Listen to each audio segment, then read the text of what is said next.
it? Well, some of us did. I did. And that's changing the Middle East, as I promised to do on the second day of the war. I think in this case, if we succeed in this effort to basically end the war by defeating Hamas, its remaining strongholds, there are several candidates. There are several candidates that we're talking about, several constructs. And it's a transitional period. It's a transitional authority. It's going to be there because we don't want to, contrary to what I said, we want a security belt, but right next to our border, but we don't want to stay in Gaza. That's not our purpose. At least not my purpose, and I openly state, including to those who disagree with me, and there are some who do. But I think that our goal is to make sure that Hamas isn't there, and that what replaces Hamas does not educate for terrorism, pay for terrorism, launch terrorism, but is willing to live in peace. There are candidates. I don't want to spoil the chances of succeeding here because I think they're real, but they're real providing we finish the job. See, no one's going to go in there if we don't finish the job. We can talk about the day after until eternity. No one's going to go in there unless we finish Hamas, and we're able to finish Hamas, and we will finish Hamas. Yes, Welt TV Germany.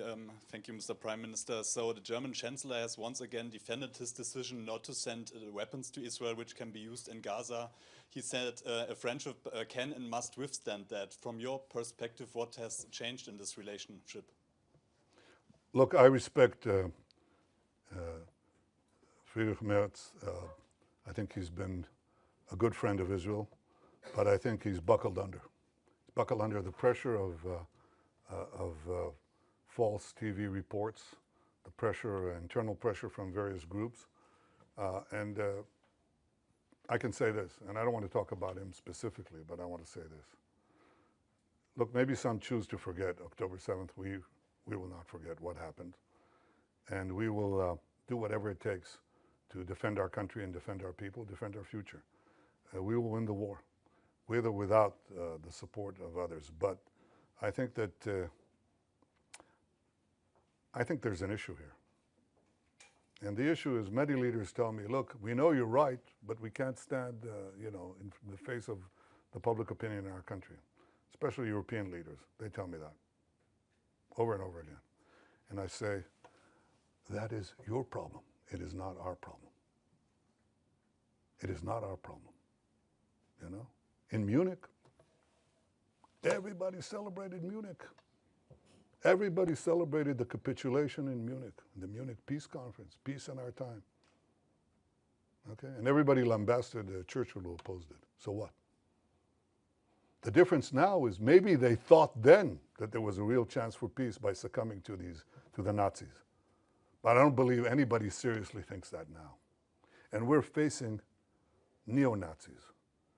You know, Chancellor Merz's predecessor was here, okay?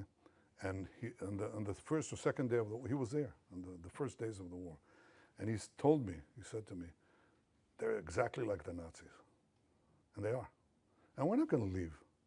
We're not going to leave the remainder of the Nazi army, in the equivalent of Berlin.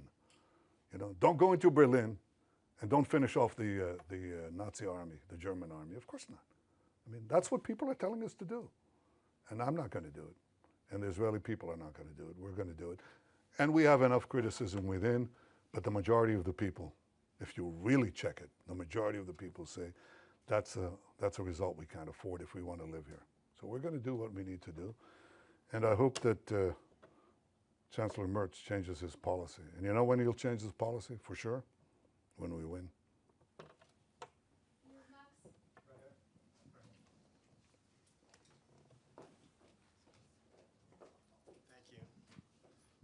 Thank you, Prime Minister. You talked about the 7-front battle. There's an 8th front, the propaganda war, the information war. Is Israel winning or losing this war?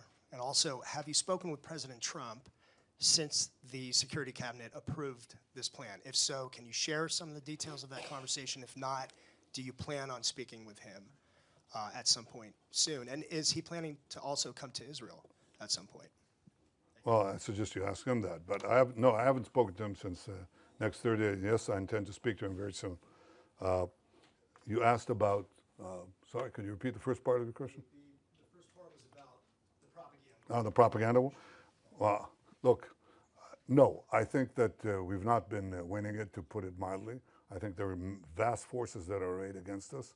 Among other things, the algorithms of the social network that are driving a lot of everything else, you know, and people who really know, and they're the foremost people in this field in the world, they're telling me that about 60% of the responses on the social media are bots.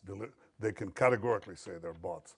And they're bots that, you know, especially in America, you know, they want to attack the support that Israel has from the Republican side. So they describe how, you know, themselves as homespun Southerners, except they're riding from Asia somewhere, you know. That's a big issue. We have to contend with it. And we also have to stand up and tell the truth, probably at greater frequency than we're doing now. That's exactly what I'm trying to do now. But again, if you want to win this war, end it speedily. End it speedily. Expose the lies as much as you can.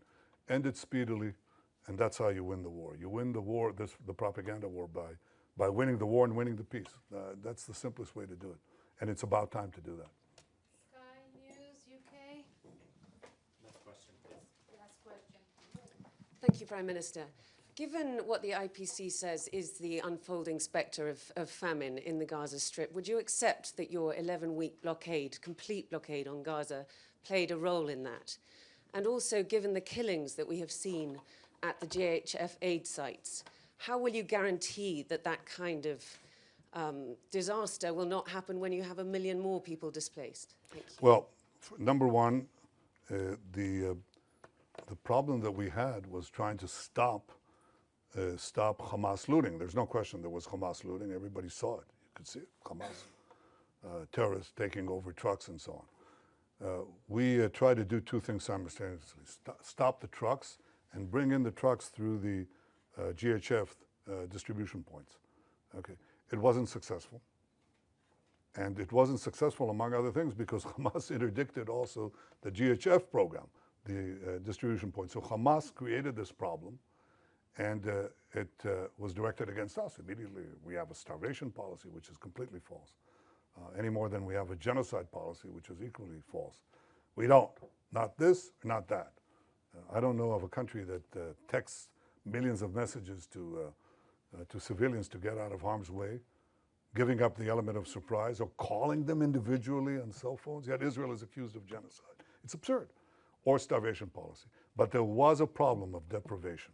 No question about it. And so we had to solve it. And the way we solve it is the way I described it to you.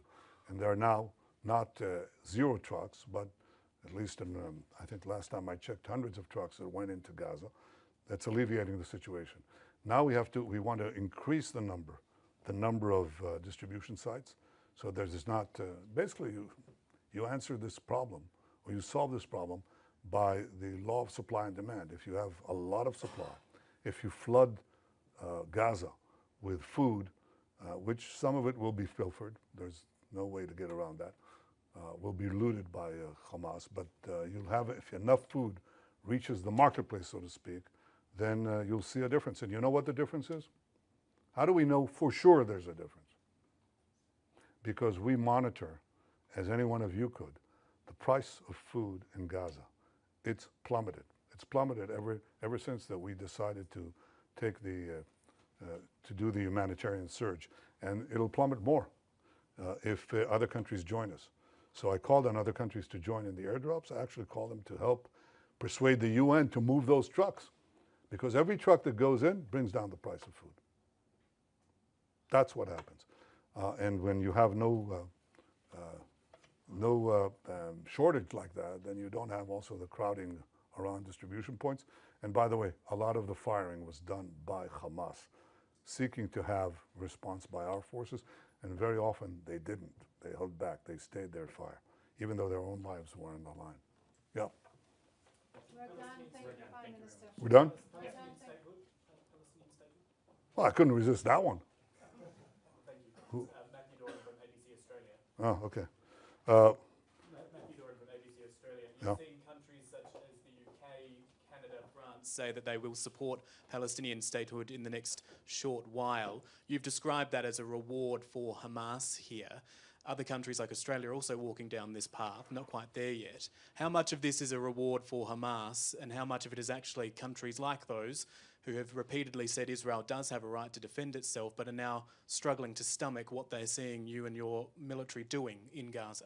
Well, first of all, those who say that Israel has a right to defend itself are also saying, but don't exercise that right. When we do what any country would do faced with this genocidal terrorist organization that has performed the worst attack on Jews since the Holocaust, I think we're actually applying force judiciously, and they know it. They know what they would do if right next to Melbourne or right next to Sydney you had this horrific attacks. I think you would do it, at least what we're doing, probably maybe not as efficiently and as precisely as we're doing it. We've lost quite a few soldiers in that effort. But that's the first thing. I think that the second thing you ask is Palestinian state. Well, the assumption, the prevailing assumption in this is that the problem that we have with the Palestinians is the absence of a Palestinian state. And if they were given a Palestinian state, they would stop the efforts to destroy the Jewish state. But the Palestinians were offered a state many times, including in the partition resolution, and they turned it down. They were offered statehood by my predecessors with lavish concessions. They turned it down. Because the Palestinians are not about creating a state, they're about destroying a state. That's why they opposed the Jewish national movement to create a state. It's called Zionism. They opposed it before the inception of the Jewish state, and they've opposed it since. They've opposed it when they had the Judea and Samaria, the West Bank, and Gaza in their hold. They didn't say, let's create a state there. They didn't say that. Because again, their goal is the destruction of a state. It defies imagination or understanding how intelligent people around the world, okay, including seasoned diplomats, government leaders, and respected journalists, fall for this absurdity. It's so easy to verify, you know. And look at the PA, okay? Look at the Palestinian National Movement today is divided, okay? Divided between two forces, okay? The Palestinian Authority in Judea and Samaria and Hamas in Gaza, okay? Hamas in Gaza had a de facto state. It had a state. And it used it to launch a war of terror against Israel because their doctrine is that the destruction of Israel should proceed with forceful and direct military and terrorist moves. That's what they did on October 7th. And that's what they'll do again if we don't destroy them. The Palestinian Authority, on the other hand, says no. First, Israel has to be reduced to indefensible boundaries. You've got to get them out with the ICC, with the UN, with the Security Council resolutions, drive them to indefensible boundaries, and then deliver the blow, because Israel is too strong in its present configuration. These discussions are open, they're held. Anybody, you don't need Israeli intel for it, believe it, okay? You can just scour the web, you'll find it, okay? So they have no difference about the goal. That's why the Palestinian children in Judea and Samaria and the Palestinian children, that is the Palestinian children under the PA and the Palestinian children under Hamas, are educated with exactly the same textbooks. That's why the PA calls its public squares against mass killers of Jews. That's why they have pay for slay. The more Jews you murder, the more you get paid, or your family gets paid. I mean, so that's the crux of the problem. The real reason that this conflict persists is not because of the absence of a Palestinian state, but the persistent Palestinian refusal to recognize a Jewish state in any boundary, okay? Now, when you give them a Palestinian state, when they haven't abandoned the goal of destroying the Jewish state, all you're doing is you're bringing the next war closer. Again, Hamas had a state. You just brought the war closer. And if you did the same thing in Judea and Samaria, right above Tel Aviv, enveloping Jerusalem, some say cutting Jerusalem into two, that's all that's going to happen. You're going to have the radicals again take it over, Iran take it over, and start a state from improved boundaries, start a war with improved boundaries. That's not going to happen. I think the solution to this problem is that the Palestinians should have all the powers to govern themselves in the places where they live and none of the powers to threaten Israel. They should obviously reform their whole education system. They should reform their whole historical outlook and say, all right, we accept that Israel is here to stay, not as a fact, as a physical or geographic fact, but as a fact of historical equity. If they want to live here next to us, they have to stop seeking our destruction. And to give them an independent state with all the trimmings, okay, is to invite a future war and a certain war. And that's something that today the Israeli public forcefully opposes. Before the war, by the way, it was about, third, two-thirds in the overall population, probably 60-40, or even more, against in the Jewish population. But now it's changed more dramatically. I mean, we had a vote in the Knesset a few months ago about the possibility of, having a Palestinian state, and the result was 99 to 9. 99 to 9. And that covers a very broad spectrum. And today, most of the Jewish public is against the Palestinian state for the simple reason that they know it won't bring peace, it'll bring war. To have European countries and Australia march into that rabbit hole, just like that, fall right into it, and buy this canard is disappointing, and I think it's actually shameful. But it's not going to change our position. Again, we will not commit national suicide to get a good op-ed for 2 minutes. We won't do that. Thank you. Thank you very much.